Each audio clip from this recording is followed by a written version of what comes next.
Bonjour.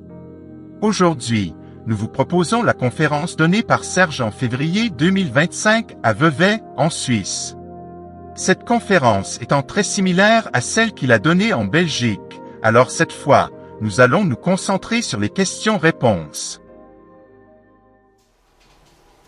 Voilà. J'en ai assez dit.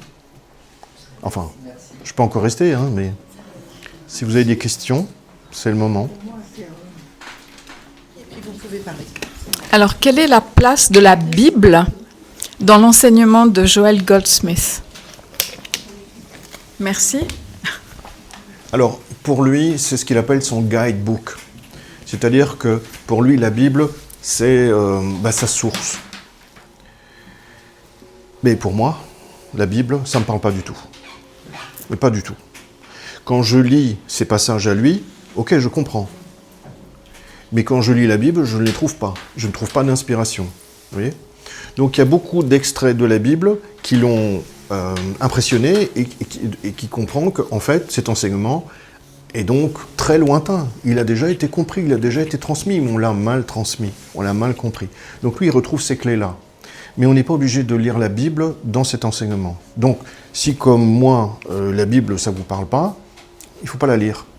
Mais par contre, les livres de Joël, eux, ceux-là, ils me parlent. Ceux-là, il y a quelque chose que... Waouh. Et vous prenez n'importe lequel, c'est waouh. Vous voyez ? Je réponds à la question ? Oui, merci. Oui, alors, évidemment, par rapport à la Bible, justement, là, on sent qu'effectivement, il y a quelque chose qui nous sort de la dualité, qui est très présente évidemment dans la Bible, surtout dans l'Ancien Testament. Mais donc voilà, il y a cette espèce, comme vous dites, une fusion avec le qui va dans l'esprit du bouddhisme, je pense, oui. Effectivement, c'est un. Ouais. Sauf que la religion a pas bien transmis cette non-dualité de la voie chrétienne. Okay. Et là, on a fait une voie duelle. Dieu et moi. Il a envoyé son Fils, et nous, on est quoi là-dedans ? Des pauvres pécheurs. Et on doit donc faire quelque chose de bien pour aller au paradis. Vous voyez ? Ça n'existe pas, ce concept. Ce concept n'existe pas. Donc, il n'existe pas un concept de Dieu tel que ça. Et quand on... Alors, on ne peut pas comprendre Dieu, mais quand on fait l'expérience de cet enseignement, on fait l'expérience de Dieu. Et là, on comprend que la religion est tout à fait à côté de la plaque. Et que la notion expliquée par Jésus, en fait, est en ligne avec les concepts de voie infinie. Mais par contre, c'est pas en ligne, la voie infinie n'est pas en ligne du tout avec les dogmes de l'Église, le fait qu'il faut se baptiser, le fait qu'il faut aller faire des messes cannibales dans les églises où on va manger le corps du Christ et boire son sang. Vous voyez ? Moi, ça m'a toujours choqué. Alors c'est symbolique, d'accord, mais même symbolique, ça colle pas. Et donc, à cause de cet enténébrement des religions, parce qu'ils ne sont pas capables de transmettre, je vous rappelle que dans les premiers temps, les 3 premiers siècles du christianisme, avant que ça devienne une religion d'État, les chrétiens étaient utilisés comme des guérisseurs en Palestine.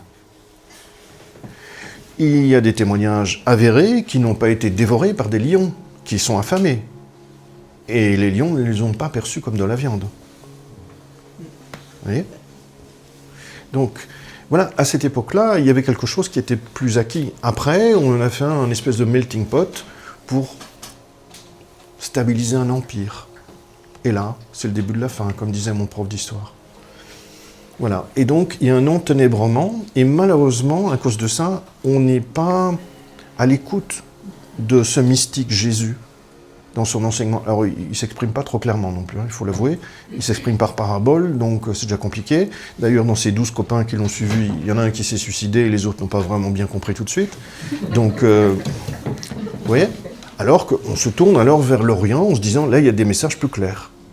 Et ça nous empêche de voir que cet chemin mystique, initié par Jésus, ce chrétien-là, waouh. Alors là, de nouveau, Jésus n'est pas le Christ. Oui, je sais. Non. Le Christ, c'est cette conscience pure. Dans l'Advaita, conscience absolue, c'est Dieu. Dans la quoi? Advaita Vedanta, la voie non duelle en Inde. En fait, voilà. Et donc, conscience absolue, Brahman, c'est Dieu. Conscience pure, c'est Christ, la conscience christique. Et donc, en fait, quand moi je deviens transparence, cette conscience christique peut passer à travers moi. Et donc, je deviens une sorte de conscience christique. Mais c'est comme si alors le Christ rentre en moi, enfin se déploie à travers moi. Vous voyez ? Mais je ne suis pas le Christ. Jésus n'était pas le Christ. Mais la bonne nouvelle, c'est que tous ici, vous pouvez aussi faire cette expérience christique. Mais la religion nous fait croire que non, on ne peut pas. On a fait des mauvaises choses. Qui m'a interpellée tout à l'heure, vous avez dit que par le pouvoir de l'amour, on peut retourner une situation. Qu'en est-il du pouvoir de l'intention ?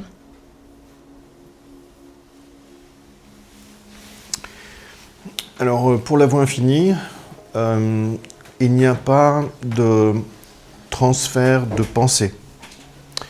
Je ne lis pas dans les pensées des autres. Et je ne veux pas. Parce qu'en fait, souvenez-vous ce que j'ai dit, c'est mon jardin d'Éden. Et donc, l'autre a son jardin d'Éden. Et je ne me permets pas d'aller dedans. Donc, je ne vais pas venir mettre une intention dans son jardin, à lui ou à elle. Donc, je ne vais pas transmettre de pensée. Il n'y a rien de cet ordre-là, en fait. Mon seul travail que j'ai à faire, c'est moi avec la source en moi. Et pas avec le monde extérieur. C'est la grande différence. Et la place du Saint-Esprit. Dans la religion, on a 3 volets. On a Dieu, on a Jésus-Christ et le Saint-Esprit qui a été envoyé pour parler à l'humanité.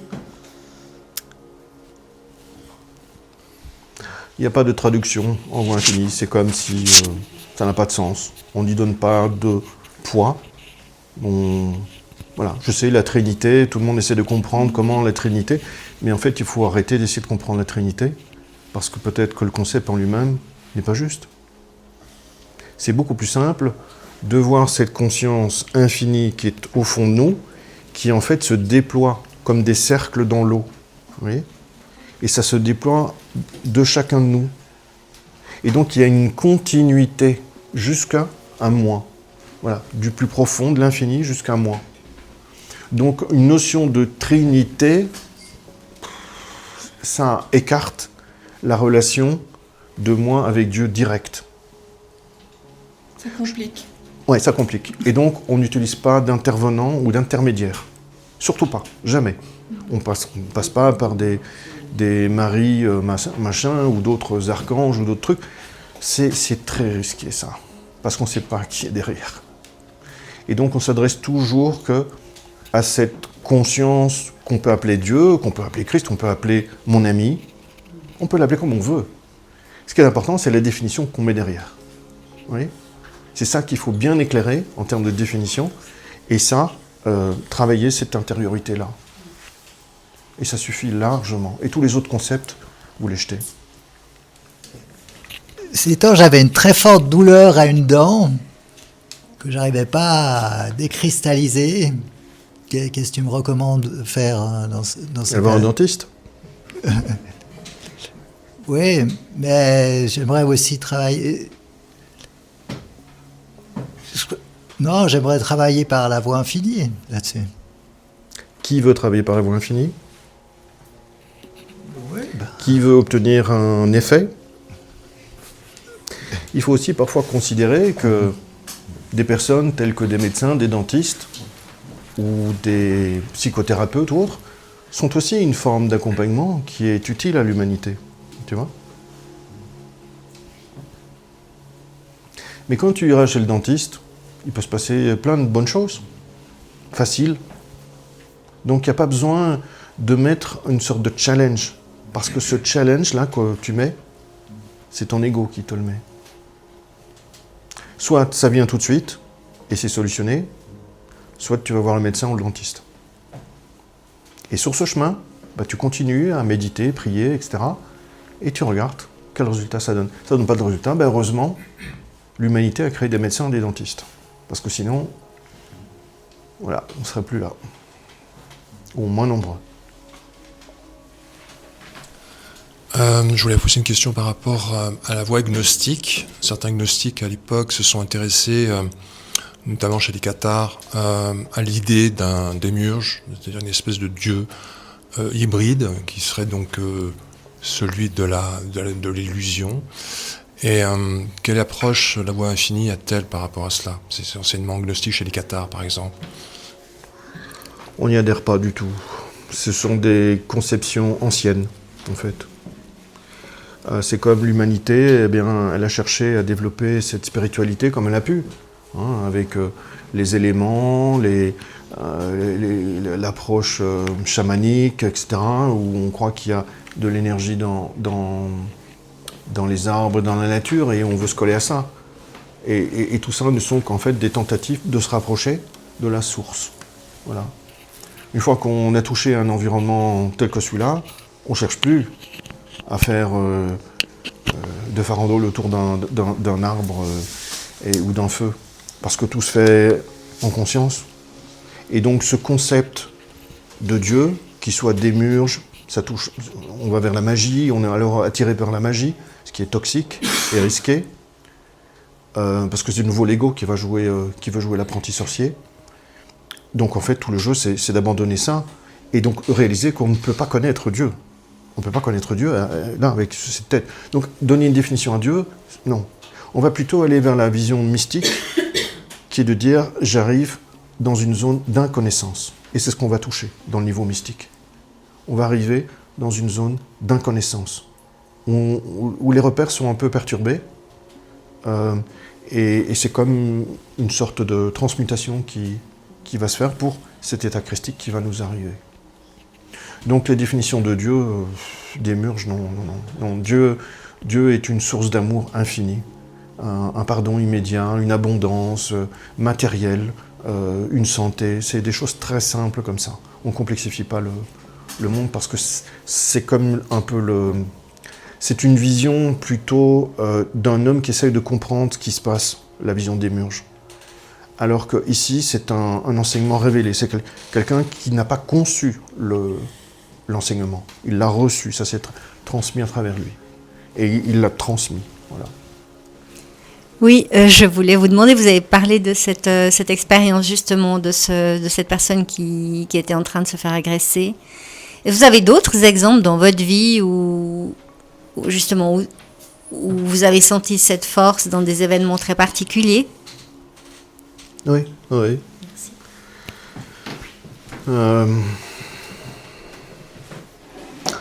Je relate souvent l'exemple des soulards dans le train. Donc, je monte dans un train, Dieu m'a mis en première classe, et donc j'y suis bien. Et il y a deux hommes complètement hébétés, ivres, qui montent dans le train, et ils doivent aller en deuxième classe. Et je sais instantanément qu'ils vont être assis en face de moi. Je ne sais pas pourquoi, mais je sais qu'ils seront là. Mais je sais aussi que je ne dois pas m'inquiéter. Et donc, effectivement, ces deux hommes vont venir, évidemment, s'asseoir en face de moi, complètement ivres. En première classe. Oui. Ils n'ont pas payé. Et puis, ils commencent une bataille avec quelqu'un d'autre, dans le wagon. Ils commencent à s'engueuler, clairement, en disant « Mais non, mais c'est pas juste. C'est pas juste, hein, mais c'est du juste humain. Tu n'as pas payé, donc tu dois aller dans l'autre. » Voilà. Ici, c'est pour ceux qui ont payé. C'est juste. Vous voyez un peu le raisonnement humain ? Voilà, et donc ça s'emporte. Et donc c'est, je vous passe les mots, voilà, mais ça monte très fort. Le ton monte très fort. Et moi je suis là et j'observe. Et je me dis, mais qu'est-ce que je fais là ? Je ne sais pas. Alors j'attends. Arrive la contrôleuse. Elle demande les tickets aux deux, là, qui lui font un bras d'honneur. En disant, complètement ivre, on a payé déjà dans notre vie, on a travaillé comme des fous, alors blablabla. Et donc ça continue à s'emporter avec les autres qui sont derrière. Et là, ma main se lève, sans que je le veuille, mais c'est naturel. On suit le mouvement, et touche la contrôleuse, et je dis à la contrôleuse, combien pour ces messieurs? C'est moi qui paye. Voilà. Et à ce moment-là, je suis donc, j'ai été dans cet état d'intériorité, et puis j'ai laissé le souffle sortir, sans le freiner. J'étais l'instrument. Et à ce moment-là, les deux devant moi, eh bien, ils se sont mis à pleurer. Et ils ont pleuré, pleuré, pleuré. Ils n'arrivaient plus à me lâcher, ils ne voulaient plus me lâcher, donc je devais descendre du train. Donc, vous voyez un peu la scène, mais c'est comment une scène de violence s'est transformée en une scène d'amour. Voilà. C'est bon ?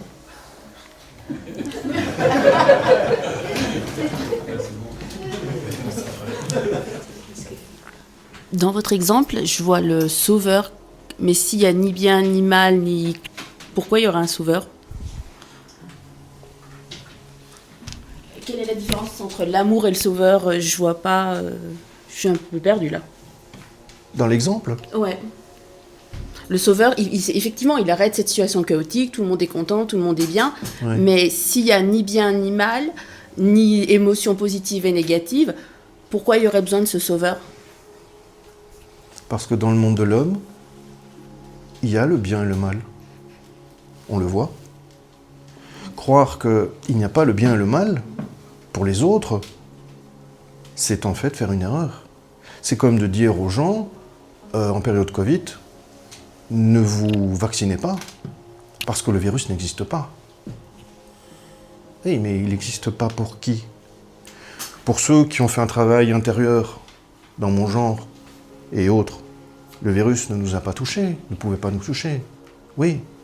Mais pour les millions et les milliards d'humains qui n'ont pas fait ce travail d'élévation spirituelle, ils sont sous les lois de la matière. Ils sont sous les lois du virus qui va fonctionner dans leur conscience. Et donc, aller dire à ces gens-là de ne pas se vacciner parce que le virus n'existe pas, c'est une tuerie. Vous voyez ? L'humanité a créé des médecins et il faut les voir aussi comme des agents qui ont aidé l'humanité à être en meilleure santé. Oui. Donc il faut voir par rapport à quel... il faut être conscient dans quelle zone ou gamme on est. Si je suis effectivement, ou si nous sommes entre nous où il n'y a pas de sauveur, il n'y a pas besoin de sauver quoi que ce soit, évidemment. Mais dans le monde matériel 3D, là, voilà, il y a des gens qui ne sont pas dans cette élévation de conscience. Et donc là, il y a besoin de temps en temps d'un coup de pouce. Voilà. Et c'est là où cet état christique vient irriguer avec son amour. Ouais, il n'y a pas un vouloir de ta part, non, je pense. Non, il n'y a pas de vouloir de ma part. C'est ça la différence. Je suis utilisé, moi je veux rien, moi. Je suis là, j'observe. Voilà. Je ne veux rien. Alors j'ai encore un autre exemple, avec une petite fille, alors toujours dans une gare, un soir, une grande gare, et donc j'attends mon train pour rentrer. Il est assez tard. Et puis je vois une famille qui passe, une famille d'Africains qui passe avec des petits-enfants, et je vois une petite fille qui m'observe. Quelque chose passe, mais bon, voilà. Et puis ensuite, quelques minutes après, je la vois passer toute seule. Et je m'étonne de la voir toute seule. Et donc je vois qu'elle cherche ses parents. Elle passe dans un sens, elle repasse dans l'autre, et elle repasse comme ça plusieurs fois. Et là, je me dis, je vois son angoisse qui monte dans son regard. Et là, je me dis, qu'est-ce que je fais? Bon, je ne suis pas sauveur. En plus, je suis blanc, je veux l'effrayer, je suis un inconnu, je ne veux pas m'approcher, je ne veux pas jouer les sauveurs. Mais alors, qu'est-ce que je fais? Eh bien, je réalise intérieurement qu'il y a une forme de perfection. Et j'attends. J'attends. Et puis, la petite fille va encore revenir. Et avant ça, oui, il y a en fait l'hypnose du monde qui va venir me dire « Mon train est là, arrive dans moins de 2 minutes. » Vous voyez ? La petite pression. Parce que mon train, si je ne le prends pas, je vais devoir encore attendre, je ne sais pas, 30, 40 minutes pour le suivant. Ce qui ne m'amuse pas trop. Hein ? Bon. Et donc, je suis soumis sous pression. Et là, je reconnais l'hypnose et je choisis d'attendre de recevoir l'information de ce que je dois faire. Et je réalise cette perfection en moi. Voilà. Je m'abandonne à cette perfection. Je ne veux rien faire d'autre, j'attends.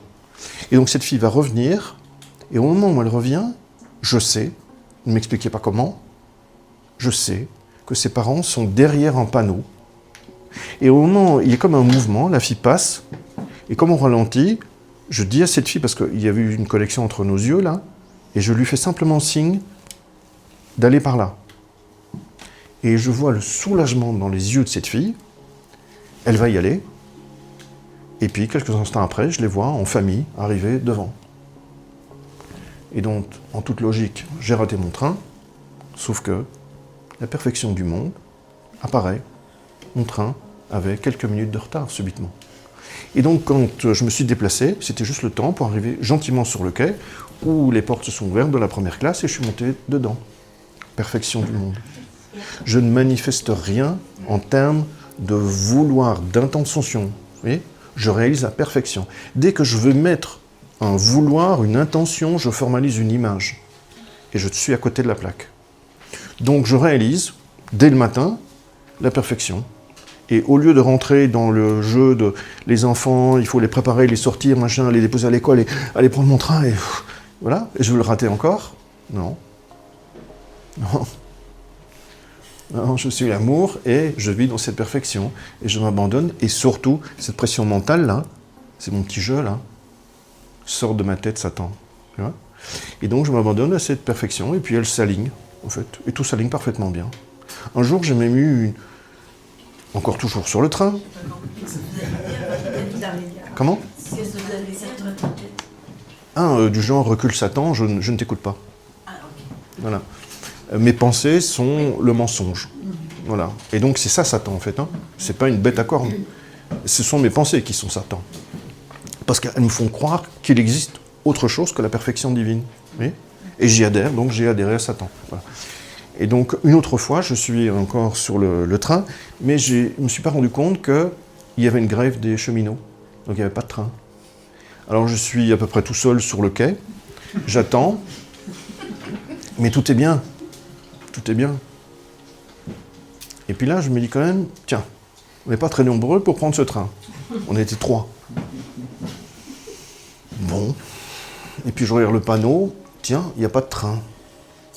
Tiens. Bon. Et alors j'entends, il y a une grève. Ah bon. Bon, bah alors, je sors de la gare. Et là, il y a une voiture qui passe, et il y a une femme qui ouvre sa portière et qui me dit, je vous dépose ? J'ai rien fait, j'ai rien demandé. Vous voyez ? La perfection divine.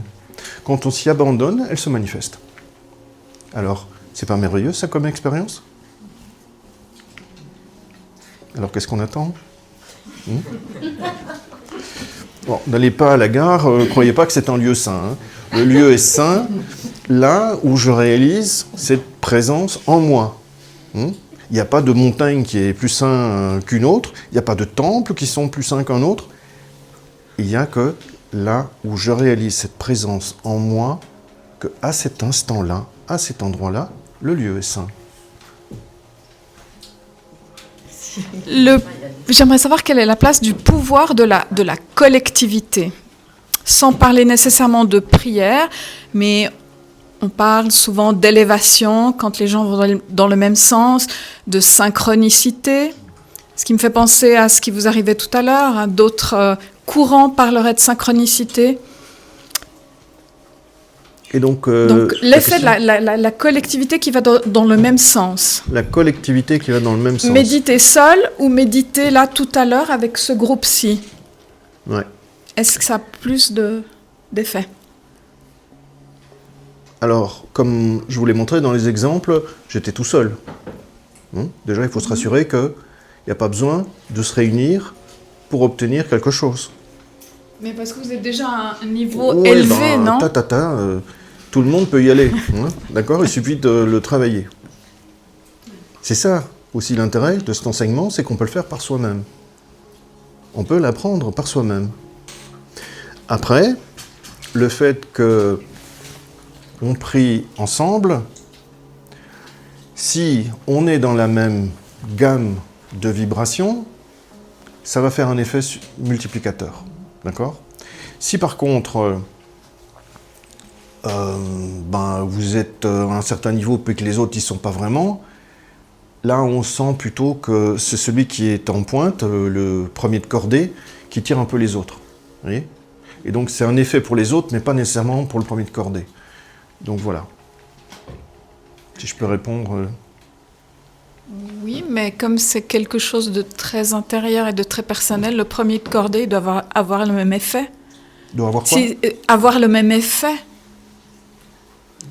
Non, parce qu'on sent aussi, en tout cas dans mon expérience, que quand les personnes sont avec des égos très lourds, ça passe pas bien. Hein. Et là, il faut vraiment que je sens comme une pression intérieure, une lourdeur intérieure. Et puis avec d'autres personnes, ça va décoller très vite. Et on va arriver dans un espace de conscience où quelque chose se déploie et voilà. Et pour chacun, ça peut prendre une forme différente.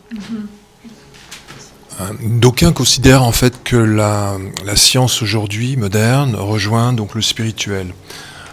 Peut-on, disons, la voie infinie pourrait-elle inclure la physique quantique dans un registre spirituel, puisqu'elle explique quand même un certain nombre de choses par rapport à la conscience notamment. Donc, quelle est la vue de la voie infinie sur la physique quantique aujourd'hui, qui explique un certain nombre de phénomènes liés à la conscience justement? Alors, moi, dans cette question, j'entends plutôt un besoin de me confirmer que c'est bien juste. Et que ce message de voie infinie est bien juste. Et donc, si la science quantique en parle, donc ça me rassure d'y aller. Donc, voilà, moi je sens ça comme élément dans la question. Donc, du coup, dans la voie infinie, une fois on pratique cet enseignement, on s'en tape de la science quantique, on s'en tape de tout le reste, parce qu'on se rend compte, par son travail personnel, que ça grandit, alors qu'on grandit. Alors quand je dis qu'on grandit, on ne sent pas qu'on grandit, hein. On ne sent pas qu'on se spiritualise. Non. Chaque fois qu'on a l'impression de se spiritualiser, on est dans une émotion de l'ego, un faux sentiment de se spiritualiser. C'est comme quand on était enfant et qu'on est devenu adulte. On n'a pas senti qu'on a grandi, on l'a constaté. Et donc, quand ça se dévoile, on va constater un certain nombre de changements pour nous, autour de nous, en termes d'expérience, etc. Et ça nous nourrit. Et enfin, on a trouvé quelque chose et on n'a plus besoin d'aller chercher une forme de confirmation dans d'autres enseignements. Voilà ma réponse.